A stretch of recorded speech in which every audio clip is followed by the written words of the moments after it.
Assalamualaikum warahmatullahi wabarakatuh. Saya Wiwi Sulistiani, calon guru penggerak angkatan 10 dari Kabupaten Mojokerto.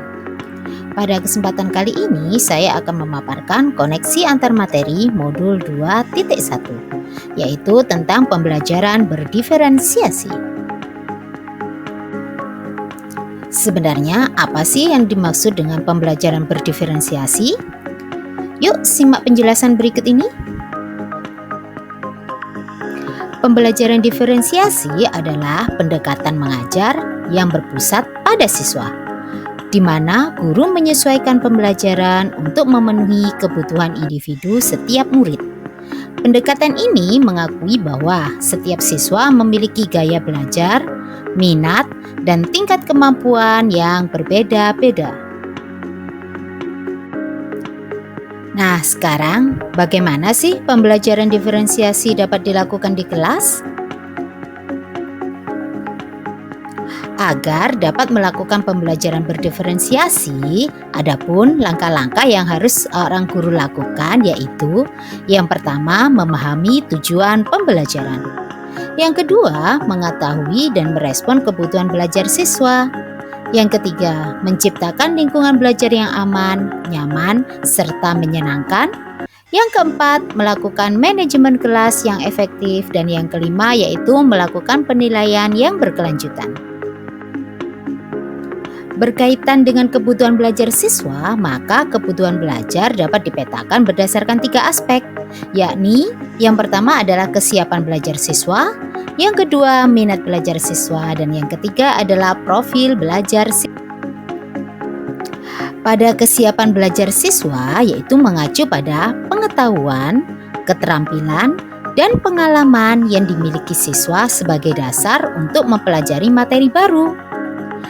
Aspek ini dapat diidentifikasi dengan berbagai cara, di antaranya yaitu mengetahui kemampuan prasyarat siswa.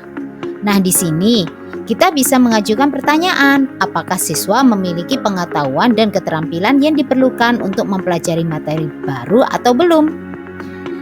Selanjutnya yaitu dengan memahami gaya belajar siswa. Bagaimana siswa belajar paling efektif? Apakah mereka lebih suka belajar secara visual, auditori, ataupun kinestetik? Selanjutnya yaitu dengan menilai motivasi belajar siswa. Seberapa termotivasiskah siswa untuk belajar materi yang baru? Aspek yang selanjutnya yaitu minat belajar siswa. Minat belajar siswa ini mengacu pada ketertarikan dan rasa ingin tahu siswa terhadap suatu topik atau materi pembelajaran. Minat setiap anak itu pastilah berbeda-beda. Oleh karena itu, minat adalah salah satu motivator penting untuk murid agar terlibat aktif dalam kegiatan pembelajaran. Adapun aspek ini dapat diidentifikasi dengan cara yaitu mengetahui minat pribadi siswa. Selanjutnya, dapat memahami minat belajar siswa serta menilai keterlibatan siswa. Aspek selanjutnya yaitu profil belajar siswa. Pada profil belajar siswa ini mengacu pada cara siswa belajar paling efektif.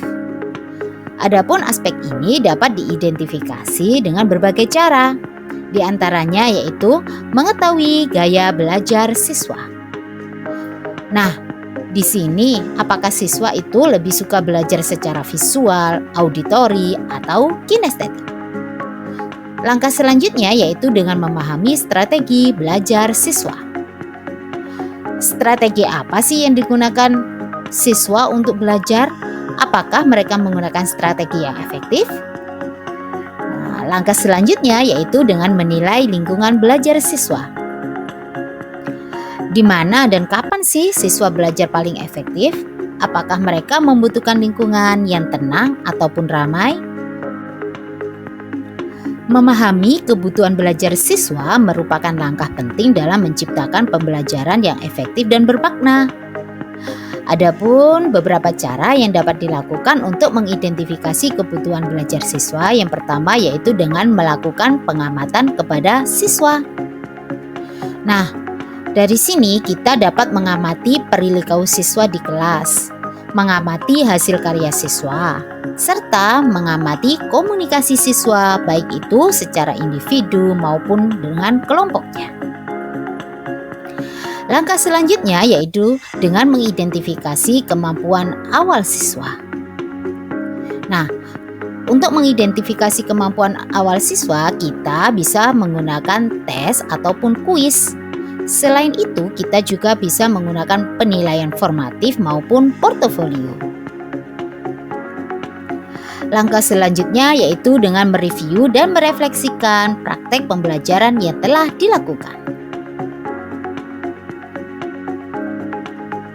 Pembelajaran berdiferensiasi merupakan strategi pembelajaran yang berfokus pada kebutuhan individu setiap siswa. Dalam pelaksanaannya, pembelajaran berdiferensiasi membutuhkan strategi yang tepat agar dapat mencapai tujuan pembelajaran secara efektif. Berikut beberapa strategi yang dapat digunakan untuk melaksanakan pembelajaran berdiferensiasi di kelas. Di antaranya yaitu ada diferensiasi proses, diferensiasi konten, serta diferensiasi produk. Yang pertama adalah diferensiasi proses. Diferensiasi proses yaitu mengacu pada variasi cara yang digunakan siswa untuk belajar. Hal ini dapat dilakukan dengan yang pertama menyediakan berbagai metode pembelajaran. Guru dapat menggunakan metode ceramah, diskusi, tanya jawab, praktikum, bermain peran, dan metode pembelajaran lainnya yang sesuai dengan kebutuhan dan gaya belajar siswa. Langkah yang kedua yaitu dengan memberikan tugas dan proyek dengan tingkat kesulitan yang bervariasi. Hal ini dapat dilakukan dengan memberikan tugas individu, tugas kelompok, proyek, penelitian, dan tugas lainnya yang sesuai dengan kemampuan dan minat siswa.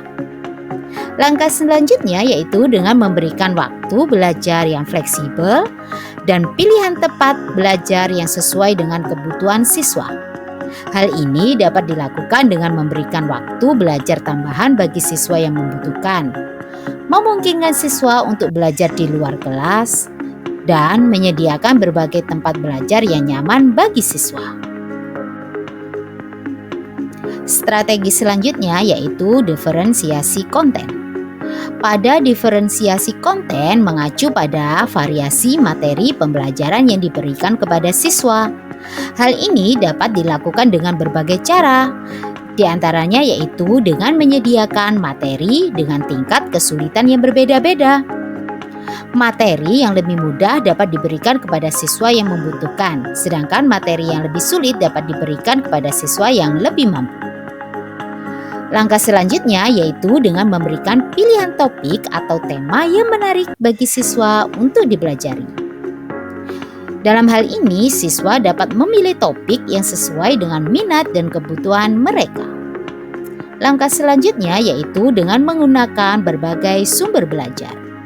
Hal ini dapat dilakukan dengan menggunakan buku teks, artikel, video, website, dan sumber belajar lainnya yang sesuai dengan kebutuhan dan gaya belajar siswa.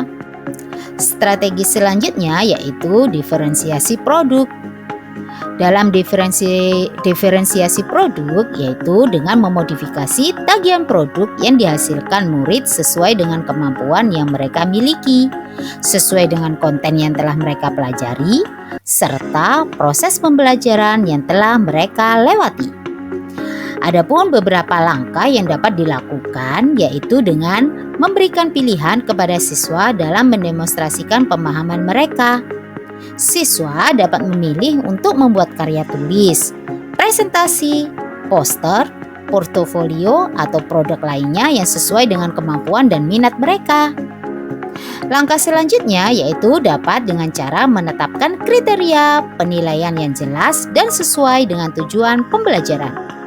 Hal ini dapat dilakukan dengan melibatkan siswa dalam proses penyusunan kriteria penilaian, menjelaskan kriteria penilaian secara jelas kepada siswa, dan memberikan umpan balik yang konstruktif atas hasil karya siswa.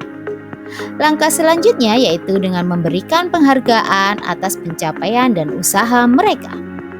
Hal ini dapat dilakukan dengan memberikan pujian, penghargaan, dan pengakuan atas pencapaian siswa, serta memberikan dukungan dan motivasi kepada siswa untuk terus belajar dan berkembang.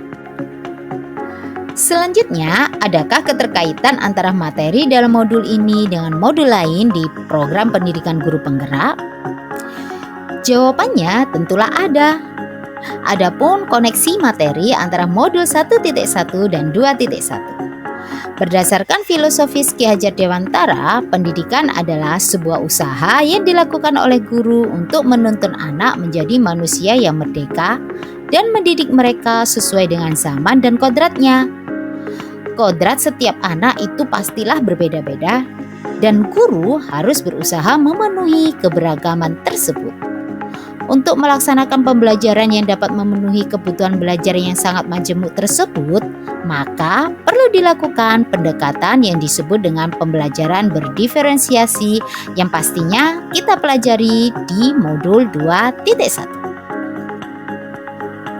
Adapun koneksi materi antara modul 1.2 dan 2.1, yakni untuk melaksanakan pembelajaran berdiferensiasi, guru dituntut untuk keluar dari zona nyamannya.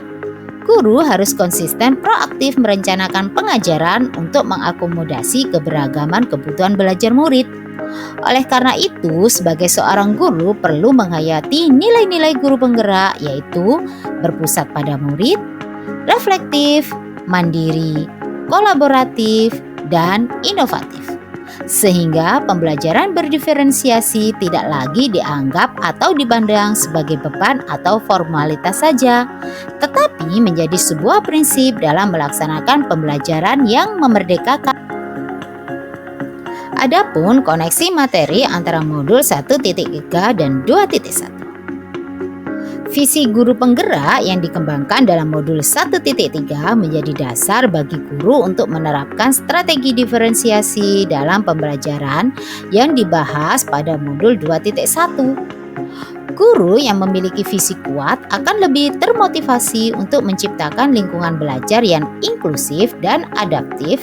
Selain itu, visi guru penggerak memberikan ruang kepada murid untuk dapat mengoptimalkan potensi dari minat dan bakatnya, sehingga murid dapat kuat dan mandiri.